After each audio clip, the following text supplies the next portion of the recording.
Welcome to your deep dive. Today, we're going to be diving into the work of Rene Descartes and his meditations on first philosophy. Oh, yeah, Descartes. We've got excerpts from the text ready to go. Cool. But don't worry, this isn't just going to be some boring academic exercise. Right. Descartes was thinking about some really fundamental questions Yeah. about knowledge and reality, Uh-huh. even like the existence of our own bodies. It's crazy. We're going to explore why his thinking was so revolutionary back then in the 17th century. Yeah. And we're going to see if his thinking is still relevant today and what you can take away from it. Well, one of the most fascinating things about Descartes is that he starts with this really radical idea. Okay. He wants to systematically doubt everything that he thinks he knows. Really? Yeah, and he uses this method of doubting to try and find a solid foundation for knowledge, something he can be absolutely certain about. So it's like he's demolishing a building in order to start from scratch. He's not just questioning little things. He's going after some of our most basic assumptions about the world. Right. So where does he even begin with this whole doubt thing? He starts with our senses. Okay. We rely on our senses, sight, hearing, touch, to tell us about the world. Right. But Descartes points out that our senses can be fooled. Oh, yeah. Think about like optical illusions or times when you've misjudged distances in the dark. Yeah, I see what you mean. We've all had those moments where our senses play tricks on us. Right. But surely not everything we perceive is an illusion, right? Well, that's exactly what Descartes wants to figure out. Okay. He even takes it a step further and asks, how can you be absolutely certain that you're not dreaming right now? Wait, hold on. Are you seriously suggesting that I might be dreaming right this second? Well, think about it. How could we possibly know the difference? I mean, the experiences we have in dreams, Yeah. they can feel incredibly real. Yeah. In fact, Descartes even uses an example from his own life. He says that he's often convinced that he's sitting by the fire in his dressing gown when he's actually lying in bed. Okay, that does make you think twice about what's real. Right. But is there really no way to tell if we're dreaming? Well, Couldn't we just like pinch ourselves or something? Descartes admits that there are no foolproof methods to distinguish dreams from reality. Mm-hmm. And that's where he introduces this idea of an evil demon who might be manipulating our thoughts and perceptions. An evil demon. That sounds like something straight out of a horror movie. So what exactly is this demon supposed to be doing? Well, it's a thought experiment. Okay. Descartes is imagining a powerful being who could be deceiving us about the nature of reality. Okay. He's really pushing the boundaries of skepticism by asking, what if everything I perceive is a lie? Wow. Okay. That's pretty heavy stuff. Mm-hmm. He's basically saying that we can't even trust our own minds. Right. So if we can't trust our senses or our thoughts, is there anything left that we can be certain about? That is the million-dollar question, and it's precisely what Descartes sets out to discover in his meditations. Okay. He's trying to find a bedrock of certainty amidst all of this doubt. So he's doubting literally everything, Well, even his own existence. yeah. How can he possibly move forward from there? Is there even a point if everything is potentially just an illusion? Well, here's where Descartes' genius really shines through. Okay. He realizes that even in the face of this extreme doubt, there's one undeniable truth that emerges. Yeah. And that truth forms the foundation of his entire philosophy. All right, I'm really curious. What's this undeniable truth that he discovers? This is where it gets really interesting, right? Remember, he's already questioning the reality of the physical world, even his own body. Mm-hmm. But there's one thing that the evil demon can't take away from him. What's that? The fact that he's doubting in the first place. So by doubting, he proves something. That sounds almost paradoxical. It is, but it's also kind of brilliant. I'm on the edge of my seat here. What's the big reveal? The act of doubting requires a doubter. Okay. And it's from this realization that Descartes arrives at his famous declaration, I think, therefore I am. Wow, that's actually pretty profound. It is. He's saying that even if everything else is uncertain, the very act of thinking proves his own existence. Exactly. It's like a light bulb moment in the midst of all this philosophical darkness. You got it. And this discovery of the thinking self of the I, this becomes the foundation for the rest of Descartes' philosophical system. Cool. It's the first principle, Right. the one unshakable truth upon which he can start to rebuild his understanding of knowledge and reality. Okay.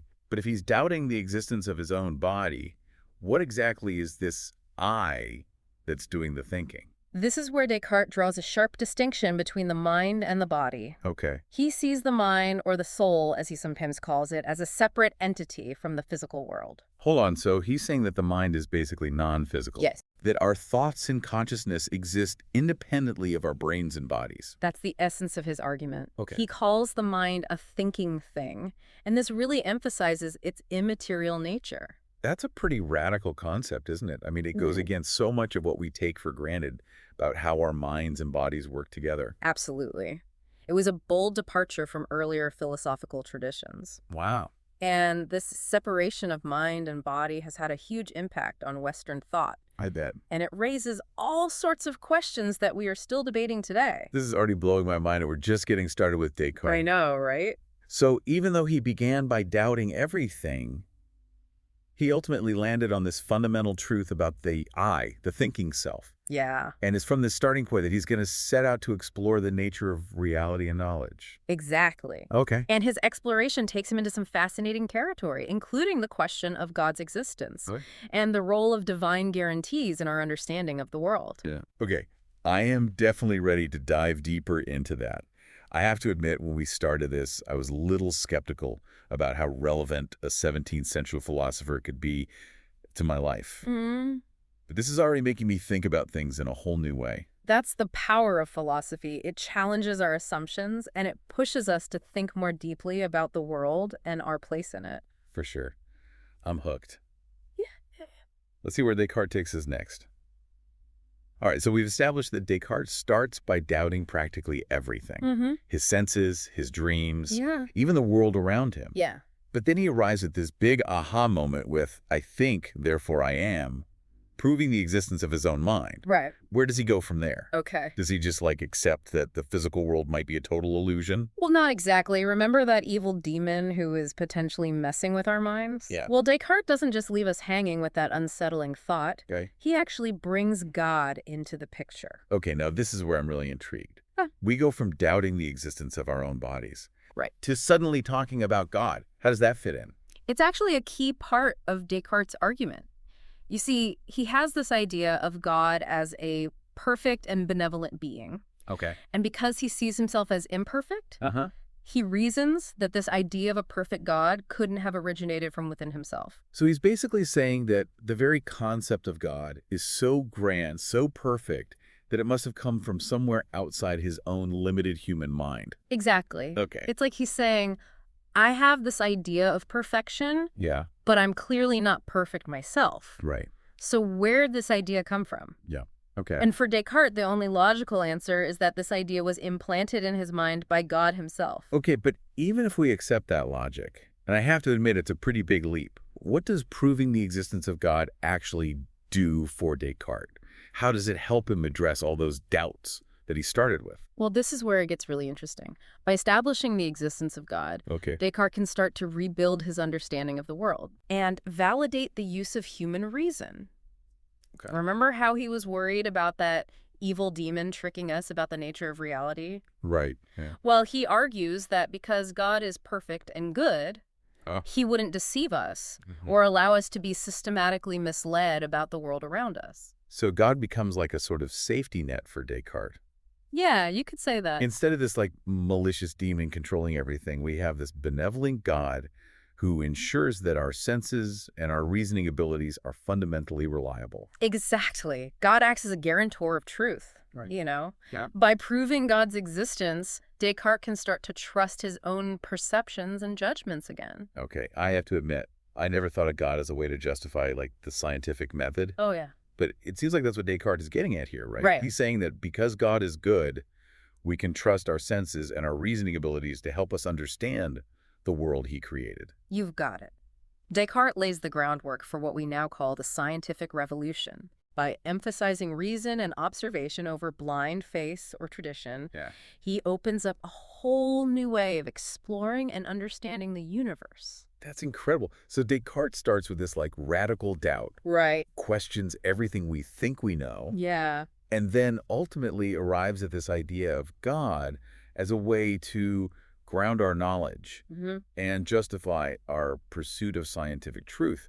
Right. It's a pretty wild intellectual journey. It is. It's a testament to the power of human reason, even in the face of uncertainty and doubt. Yeah. And that's exactly why Descartes is considered one of the most important figures in the history of Western thought. I'm guessing, though, not everyone was, like, thrilled with Descartes' ideas, Yeah. right? I mean, separating the mind and the body like that. Yeah. It seems like it could have some pretty big implications, especially for religious beliefs at the time. You're absolutely right. Right. Descartes' philosophy was highly controversial, I and it sparked heated debates among theologians and philosophers. Okay. Some saw it as a threat to religious authority, Oh, wow. while others embraced it as a way to reconcile Mm. faith and reason. So even centuries later, Mm-hmm. we're still grappling with the questions that Descartes raised. Yeah. What do you think, for someone listening right now, what's the most important takeaway from Descartes' meditations? That's a good question.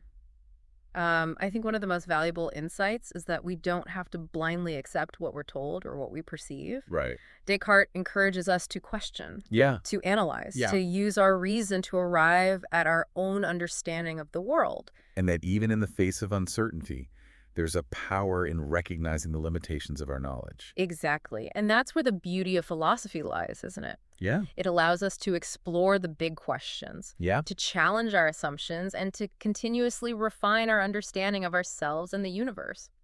All right. I'm ready for more. Where do we go from here? What other groundbreaking ideas did Descartes come up with? You know, it's amazing how Descartes' ideas are still relevant today, centuries later. I know, right? We're still talking about the mind-body problem, Yeah. the nature of consciousness, all the stuff that he was dealing with back then. Yeah. I mean, it's like he was ahead of his time. He really was. What I find really fascinating is that Descartes' work wasn't just like some philosophical exercise. Right. This emphasis on reason and systematic doubt actually had a huge impact on the scientific revolution. Oh, absolutely. I mean, by emphasizing these clear and distinct ideas, Yeah. Descartes basically provided this framework for scientific inquiry. Okay. So instead of relying on tradition or authority, Uh, scientists could now use reason and observation okay. to understand the world around them. It's like he gave us a new set of tools for figuring out the universe. Exactly. And, his method of breaking down complex problems into smaller, more manageable parts, Yeah. that also had a huge influence on the way we do science. Like how? Well, think about how scientists design experiments today. Okay. They isolate variables, control conditions, Yeah. and focus on measurable results. So this idea of systematic doubt, which, might seem kind of like purely philosophical, Right. actually had practical implications for science. Exactly. And it's not just about science either. What do you mean? Well, this whole emphasis on critical thinking, Yeah. it's something we can all benefit from in our daily lives. Okay, why is that? Well, it encourages us to question our assumptions, Uh-huh. to look for evidence, Right. not just take things at face value.